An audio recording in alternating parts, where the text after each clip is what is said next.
I'm 27 years old. I live alone in a rural town in Virginia, about 2 blocks away from my parents. My parents are both in their 60s, and my mom has become a very worrisome woman in her old age. Sometimes she walks over uninvited and lets herself in, since I had regrettably given her a key, which can get a bit annoying. Like if I would be out really late on weekends at a bar or with women, I would sometimes come home to my mom sitting in the living room waiting, worried sick. I know you may just think, oh my god, that's crazy, why not just put your foot down and tell her to stop? Well, because you don't know my mom. It's very hard to describe her, but she's the kind of worrisome, innocent little lady that you just can't bring yourself to go against. And I hate to mention, she also has mild dementia. Anyway, this was Saturday night. I think it was around 2 in the morning. I was at a nearby club with a group of college friends, really the only place to hang out in this boring town, and I was getting ready to head home. I said goodbye to all my friends and walked the 3 blocks it took to get back to my house. I walked up my front stoop in my drunken haze and dug my hand in my pocket for my keys.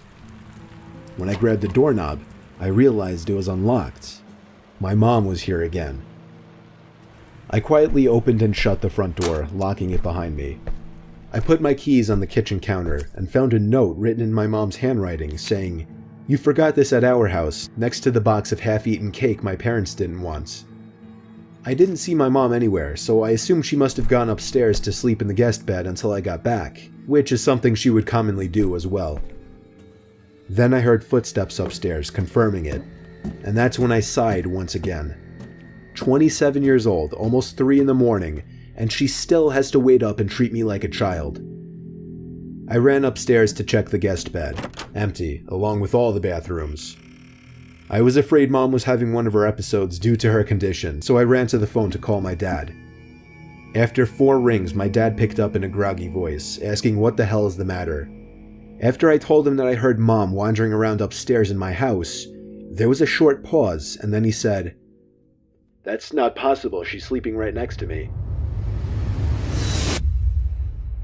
My mouth fell open as I turned my head to face the dark upstairs, and just barely by the light provided by the kitchen, I could see a head peering around from the corner at the top of the stairs, looking down at me. I screamed into the phone as I ran out the front door and down the street to my parents' house, explaining to my father on the way. About halfway there, my dad told me, "Alright, I'm gonna call the cops," and hung up. I made it to my parents' house, where my mom was already waiting at the door, worried sick. My mom explained that she did come over to clean my kitchen a little bit and to bring over the cake they didn't want. 2 police cars pulled up in front of my parents' house, where they escorted me and my dad down the street to my house. 1 officer stayed outside with us, while 2 others went inside to investigate. It felt like 15 minutes before they came back outside and said it was clear. They checked the crawl space, the attic, everything. There was really nothing for me to report, other than the door was left unlocked and I saw the outline of a head upstairs before I ran for it. Still, I didn't feel safe sleeping in there that night, so I went back to my parents' house. Me and my dad are certain that my mom simply forgot to lock the door when she left, as her memory has been getting worse over the past few months. My dad has been stopping her from coming over alone from now on, which makes me both sad but also relieved.